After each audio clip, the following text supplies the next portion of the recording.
very strong advocate of women in blockchain in Queensland, running all things blockchain meetups for a very long time. She's just started a new movement called Women in Digital Economies, thank you, and also works with TAFE Queensland. And she's kindly stepped in as Sienna isn't well, so she stepped in to moderate our panel. So I'll hand over to Danielle. All right, thank you, Karen, not only for organising today, but as Karen says that now she's up in Queensland, ladies and gentlemen, to be in the room. There we go. So as you said, I am stepping in, so I'm going to do my best of my ability to read these fantastic questions for our panelists. So I'd like to invite all of the panelists up. We've got Carolyn Bauer, Tim Cara, Cindy, and Emily Boblis. If you can join me on the stage, please. Oh, Cindy's not coming. She's not well either. I must be the Melbourne weather. I came out of the hotel and Karen takes one look at me and she goes, "You're not wearing tights and you're wearing sandals. You're definitely a Queenslander." So let's before we jump started in talking about the cost of convenience, which is our topic of conversation today, I would like you just to take a moment to introduce each of yourselves to the audience. So Carolyn, we'll start with yourself. Great, thank you. Hi, Caroline Bowler. I'm the CEO at BTC Markets. I've been in blockchain crypto since about 2014, I think, something like that. Originally in Singapore, I used to work in traditional banking and then set up my own business, servicing the needs of originally fintech and then blockchain clients back in the early days. I would not classify myself as an OG, but I've been around for a while. And then I joined BTC Markets about 3.5 years ago, nearly 4 years ago now, as their CEO, which is an absolute career thrill. So that's me in a nutshell. Hi everyone, my name is Emily Bobis. I'm one of the founders of a startup called Compass IoT. We call ourselves a road intelligence startup. Basically what we do is we aggregate connected vehicle data and we use the insights from that to help transport professionals build better, safer cities. So that's things like asset maintenance, so potholes and that kind of stuff, road safety, and a whole bunch of other stuff relating to like freight and vehicle movements around cities and how people actually use our infrastructure. I've got about 5 to 6 years working in tech-enabled mobility. So I ran bike sharing before this, and then we kind of came over to the dark side and now do cars. So that's me. And I'm Tim Cara. I gave myself a bit of an introduction before, but if anyone missed it, I'll go through it again. So I founded a company in 2015, 16 in the IoT space. We're a carrier, and we predominantly focus on IoT systems and solutions, but on the opposite side, we're on the really, really small bits of information, small packet type of data, so no voice, video, images, anything like that. It's just very, very simple information. We play in four main areas, which is smart cities, in agriculture, in connected humans, in the personal kind of human, and then the smart industry. So for Industry 4.0 is the correct term for that. So they're the four sort of segments that we work in. Thank you for that. Last night I had the privilege of sitting next to Tim at dinner and learning a little bit about the IoT, and my brain started to hurt just like it did when I started learning about blockchain. So I think it's so fascinating that every time we come to these events, there's something else to learn and another rabbit hole to go down. So when we think about the cost of convenience, we can think about this in many different aspects of our lives, but we're going to talk about it today in terms of the things that we're giving away. So I'm sure that you've all heard of the phrase by Tristan Harris, if you're not paying for the product, you are the product. So really, what is it? What is this data? What are we really giving away? And why should we be more cautious of giving away data? Like, I know that this is a very big topic of conversation. Are we becoming lazy and just taking the most convenient methods and giving away our data for, products and services like Facebook and Google and now ChatGPT, which we'll get into a little bit further. But let's just start it off on, what do you think about us giving us our data away for free? I'm happy to take that one. Yep. Lob the landmine. Thank you very much. So what do I think of it? I think exactly what the guy said. If you're giving it, you're the product. We've seen enough examples in this country. We don't need to look even overseas to see what happens to the data lakes. As a business owner, we are obligated to collect MLKYC. That's a requirement under Austrac regulation, which we're very happy to do so. I think that, without getting into it, because I'll steal this up for later, but there are other ways of collecting data on people than we currently have. The very kind of almost binary method of just scanning pictures and images of your most personal information, send them across, even without disclosing too much of my personal habits. I took a tipple delivery the other evening. It was for the World Cup, justifiable penalty shootout against France. And so they ring the door, and there's a guy I don't know who asks for a copy of my passport, which, because I look under 18, and he scans a copy of my passport as I'm standing looking at him going, some guy I don't know for a company platform. I have no idea what their security is. And he's now got a copy of my passport. Where is that going to end up? So I didn't care because I got the drink and it was France game. So you kind of go past that point, but to the point of what's the cost of convenience, that was the thought that went through my head as the CEO of a cryptocurrency exchange. I'm going, what the hell is that passport going to go? And I asked him as he walked out towards the gate, and he's like, oh, there isn't a copy kept on my phone, and it's all retained within, the particular data in their centers. I have no idea if that is true or certifiable or in any way. That's the kind of, when you talk about the cost of convenience, I'm a walking, talking example of that very thing. I actually had a similar situation happen the other day, but at dinner. It was very odd. We were already seated, and before we kind of started ordering, and I think it's almost like a purchase momentum kind of thing where you've kind of like, they're like, do you want any drinks? And like, oh, by the way, what's your phone number? And my partner who was with me was like, started rattling off his phone number, and I'm like, just giving this strange man your phone number in a restaurant who's trying, like, we're here for food. And then he's like, okay, cool. And what's your postcode? And they went through all this information, and he kind of just like mindlessly rattled it off. And it was almost like very surreal watching this happen from across the table, because I'm just like, why are you giving the waiter at a Mexican place your name, your email address, and your postcode? And also, what is the Mexican restaurant doing with that information, and why does the Mexican restaurant need my postcode information? So I think there's definitely it sneaks in, and I think now there's almost an expectation that you have to give up some of your data for something, and then now that it kind of leads to more awareness of it, but then I think, going back to that convenience piece, a little bit of like a blaseness to that kind of behavior. So it's very interesting to see that now come into different areas where it had not previously been, like in Mexican restaurants.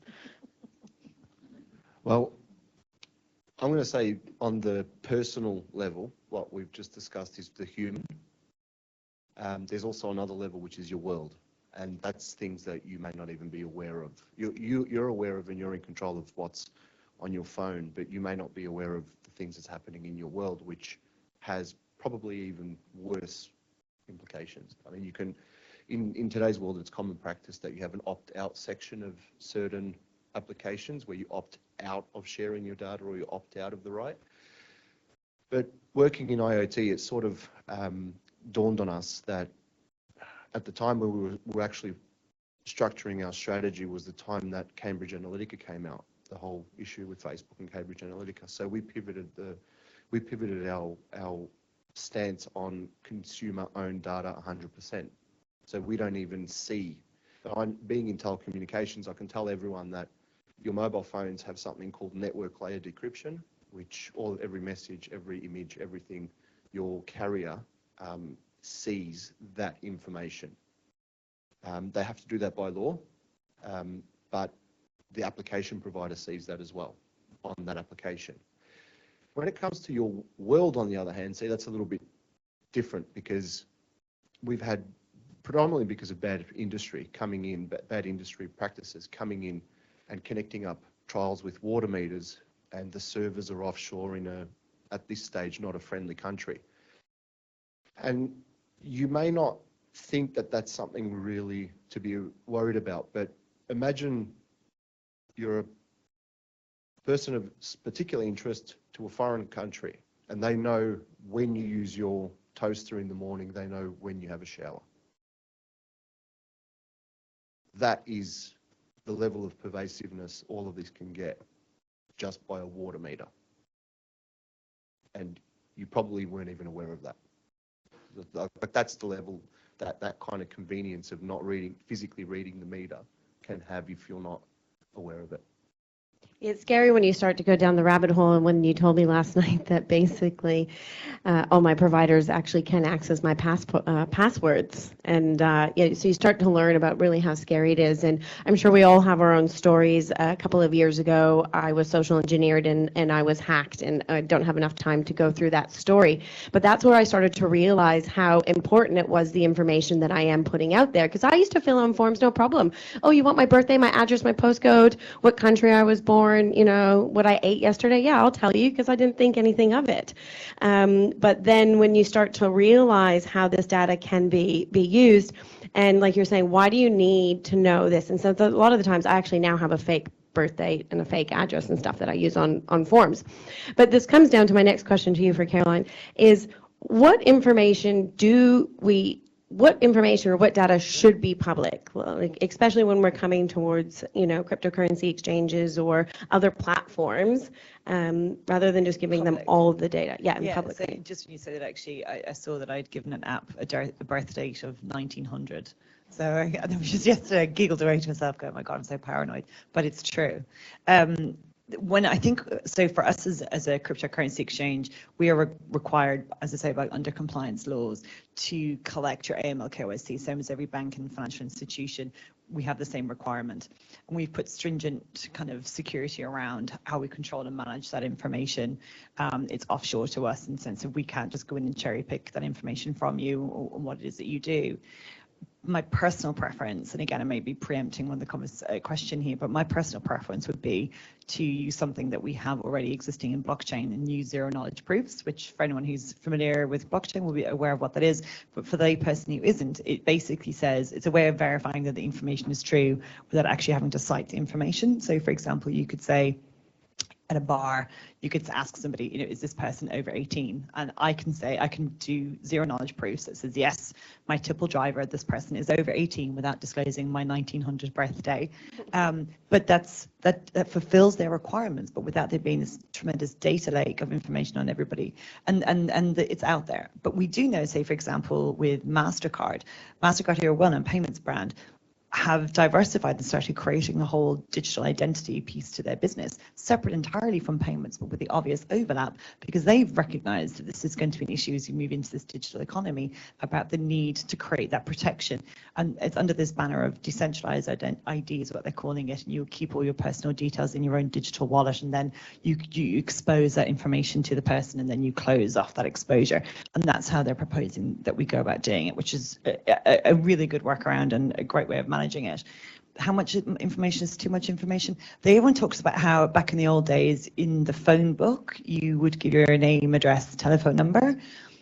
The difference being at that point, the threat environment around our data was very, very different in those analog days, and it wasn't such a massive threat. And if I can disclose it, when I used to do it, was to look up the boys I liked to see what their address was. Dreadful, carry on. But now I just go on social media to do that, so I don't need to no phone book anymore. But to the point that okay, I'm not just a social engineer, but you know what I mean. It's what you did back in those paper-based times. But so the threat was different. Whereas now it's very real to have all of that personal information out there, and certainly, and the team will verify that because of the role that I'm in, I am paranoid about social media posts. I will post where I am for work, generally after the event. I don't post anything on social media about where I'm necessarily going to be, unless it's going to be a big packed room. I've only got work Twitter. I don't have Facebook. I don't use Instagram except for work. I don't do anything, because the last thing I need in the role that I'm in is for it to be public, where I'm going, where I'm coming from, and who else is in my life. Don't need it, so I don't do it. So not that I'm saying everybody else needs to be paranoid, but when you talk about what information is public and how much is too much, having anything is too much, in my view. What do you guys think? Sorry, loving the grenade that direction. I personally despise social media. I was lucky my Instagram got closed down during COVID. I may have shared an opinion that they didn't like. So it just goes to show that really you're not in control. You're not in control. I didn't say anything really bad. I posted just the three monkeys, the blind one, the deaf one, and the silent one, and that was enough to get me banned. So the whole perspective of it is that we're really not in control if you're connected, but everything's hackable if it's connected. You can only minimize what can be hacked based on certain, without getting too technical, but you've got ways of being connected where you connect through as opposed to constantly being connected. Your Wi-Fi, your Bluetooth, your 4G, everything is constantly connected. There's a constant join mode and there's a constant network session between your device and the mobile network, which means anytime, anywhere, anyone can, your phone provider can send you a downlink message to give you a GPS ping back, and your SIM card will do that. Lately, we've seen, there was one cheeky company that came and visited us, and they want to they're called an MVNO, which is a mobile virtual network operator. They operate as a telecommunications company using the current infrastructure out there, but they're not even in Australia, they're offshore. And they input code into your phone that bypasses the actual 4G network and goes directly to their server held anywhere in the world. And they say it's secure. I actually believe it's secure, but you're giving all of your information to that one company at any time. And I know that they actually came out of an intelligence service of a country that creates these kinds of things. So you're dealing with people who, in certain circumstances, it might seem like a really good product, and they tell you, oh, you're not connected to the network, and the mobile operator and the locals can't track you, but you're giving one company everything. So I don't know which one's worse, having a myriad of companies that know a little bit about you, or one company that knows everything about you, literally everything. And if I may on this one, and I'll defer to both of you as IoT experts on this one, but one of the things that we're doing at BTC Markets is looking at the use of AI, which is so cliche, everyone's doing it, so we're following suit. And one of the things that I do in my role is really get neck deep in regulation. And those of you who follow me around blockchain worlds know that that's really something I appreciate and get into quite deeply. And so I'm starting to read more and more around the regulation proposed around this space. The OECD recently brought out a set of guidelines or principles and then recommendations around the use of AI. And in it, it specifically addresses questions around privacy and who controls the data. And that's when it starts to become even more multi-layered, because to your point, AI is anywhere and everywhere. And the recommendations from the OECD is to try and create, and this is also mirrored by the Norwegian Investment Bank, which kind of sets the tone for European regulation. It talks about the need for an international body that sits over the subject so that we can have privacy as guaranteed as part of it, because of the fact that it is going to be a walk-in shop of all of your information, and IoT obviously being a part of that. So the fact that these are subjects that are so current and so top of mind of people, having a data set specifically around the rules around AI is equal parts terrifying and reassuring that at least they're doing something about it. I mean, you guys tell me, you're the IoT guys. I think from what you've both said, there is like a common theme of this idea that nothing is infallible, and that even if something does have really good security, there's always going to be someone who's looking for like a little bit, like just poking, trying to find a weakness in that. And some things aren't as secure as we think they are. For example, security cameras. Apparently, I was talking to a cybersecurity expert on the topic of securities and smart cities. I can see you breaking out into a sweat over there, they're really easy to hack. And part of it was because, as you mentioned, the foundation under which this technology was set up, the practices were just not as developed in terms of what is ethical and good practice for preventing data being leaked or hacked through hardware devices that are set up in our cities. So there's a whole bunch of different layers to it, I think. On that, I'll bring up an interesting point.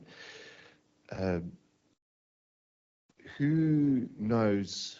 Okay, so who's got Google, free Google, Gmail? Okay, have you heard of the Patriot Act? Okay, every single email, because the servers of Google could potentially be anywhere, under law, which the operating law, it's the law of their country, at any requested time, they must provide that information to the US government. What about Outlook? It's actually predominantly a law in most countries if the server is hosted on its sovereign territories. Wow. So that's why I've got a belief even with blockchain. Recently, the SOCI Act came into play, the Critical Infrastructure Act, and it lists a database or even basically any kind of database, so whether you're using an EC2 instance or you're using Oracle or something. There is a potential that a blockchain transaction where the node is outside of Australia may not be compliant. So I advise everyone to look into that. What's that one called? The Critical Infrastructure Act. Yeah, there's 11 new industries that have been made critical infrastructure. Before it was water, gas, and power, but now food and supply chain is critical infrastructure. Transport and logistics, data itself is, and to all the lovely university people, all of your research is now critical infrastructure as well. So it's not allowed to be done offshore in a lot of things. Pardon? You've got to find out where your information is being processed and stored. All right, I think that we could go down a rabbit hole here, so I'm just going to be mindful of just to confirm time. that BTC market data is kept onshore in Australia, just to get that point. Our server is in Australia. I just wanted to get that point out there. I'm not paranoid. We've already kind of touched on the next question that I was going to ask was about, AI and feeding the data that we're giving AI, and is it really safe? And I think we've touched enough on that. And I want to go over to Tim and Emily to get your opinion. Is there actually any good with us sharing this large amounts of our personal data with companies and large organizations? Because I'd really like to understand how this data is actually being useful in the context of IoT, or where the value is for us as consumers to be providing these companies with the data. Controversially, I think, in some, not all instances, it's not a blanket rule. I can at least, I'll speak from Compass's perspective. So we aggregate driver behavior data, or not even driver behavior, how the vehicle moves. So braking, swerving, steering behavior. And then we turn that into an algorithm that can proactively detect where accidents are going to happen. So a great example is Transurban, whose offices are literally just over there. They used our data to halve crashes on one of the busiest roads in Sydney. So, and they've got what they call a high performance network, which means they don't have a lot of crash data to go off. And crash data can take 3 to 5 years to get. And in Australia, you have about 2,000 deaths a year. So you have 2, 4, 6, 8, 10,000 people die before you have enough data for them to be able to do something about that. So being able to use the behavior of people who have suddenly swerved to avoid rear-ending someone, or suddenly braked to avoid rear-ending somebody, or to swerve around an object, means that we can proactively do something about road safety, whereas previously you literally had to wait for 10,000 people to die before you could do anything about it. Another really great example is that I was telling a couple of people here today was around potholes. So you can actually use the gyroscope in a connected vehicle, like the roll, the pitch, and the yaw, to detect changes in the road surface, and then use that as proactive, again, the theme being proactive, pothole detection. So we did some work up in Lismore Council after the floods, and we were able to detect which roads had the worst deterioration in order to prioritise maintenance and repair in those areas, so that then the councils could go out and actually figure out road A, B, and C are critical infrastructure and are the most used. They need to be the ones that are maintained first. So there are applications out there. I think it's just a matter of kind of who gets the data and where it ends up. But that would at least be my campaign, to say that not all data that is being used is necessarily being used for evil or nefarious purposes. I think what I've seen over the last 2 years since the Critical Infrastructure Act has been sort of maturing and it came into effect, is that a lot of the companies, such as the email providers, have now started to onshore a lot of the messaging systems that they have. And a lot of it is connected up to IoT. So it could be Google Street, the Google Earth, where they're monitoring the traffic, and that's done via the Bluetooth on your phone. So there's a lot of benefits that that can come out of IoT, and especially on my side where it's the really, really small bits of information from a lot of devices. A building in the future could potentially have 10,000 sensors in it. So that information is really, really useful, and it would be really bad to just silo it into temperature sensors and CO2 sensors and just have it all siloed. But when you use it all together, you can potentially have that fed into a system where the government can access that information. It's all sanitized, so they'll see the building, how it's performing, but they won't actually know, in a particular way, which sensor it is. It's just the whole breakdown. And I believe that kind of stuff is useful if it's made out open and public. Well, I think it comes down to education is one of the key elements. So just quickly, because I know that we're out of time, but the reality is that we still live in a world of convenience, and often at the front line, we're always looking at convenience. So just really quickly, 30 seconds or less, what would be an actionable step for the people that are in the audience to maybe educate themselves or help them stay a little bit safer out there in providing their data? I know it's meant to be kept to 30 seconds, but I actually want to challenge the question, because I think the question puts the accountability and the responsibility on the end users, when really it should be a discussion about how can we have end users and organizations and a joint discourse. Yeah, what she said. I agree. Good point. I agree. But what would be your advice to the people here? What they could do actionably walking out the door? Maybe they can go and implement like tomorrow. I feel like a lot of people kind of already know what to do, and we've mentioned putting in fake birth dates, not putting in your real address, not clicking the links that say you have an overdue toll notice despite the fact you don't own a car, putting in a VPN. I think that's kind of why I wanted to challenge the question, because I think people here, we're talking about blockchain and stuff, and maybe it's the people in the room, but I think most people are very aware of what they can be doing, and there's been more of that around, say, Zoom now using people's information for AI and things like that. So I definitely think people are aware of what there is to do. It's now just throwing the accountability back over the fence to the organizations that collect that data and being like, well, hang on, actually, like, you've got a role to play in this discussion as well. Tim, 30 seconds. I think low-hanging fruit is the easiest. Find out anything that's got to do with you on your phone if you've got an opt-out method or an opt-out option to share your data. The second one is look at any kind of system you've got at home, whether it's your camera system or some kind of system that you've got, and just ask the question of the vendor. One, the manufacturer, do they have a responsible body in Australia? Do they have a responsible organisation in Australia who is responsible to comply to Australian law, or are they something called over-the-top vendor? If they just sell into Australia and they've got no actual local presence, I'd avoid them at all costs. Same thing if you've got any kind of monitoring systems for agriculture, which is a big problem. There's a lot of companies selling complete systems in that basically the data's all stored offshore and managed offshore. Just ask those kinds of questions. Your 30 seconds is up. There we go. Thank you to the lady in the front.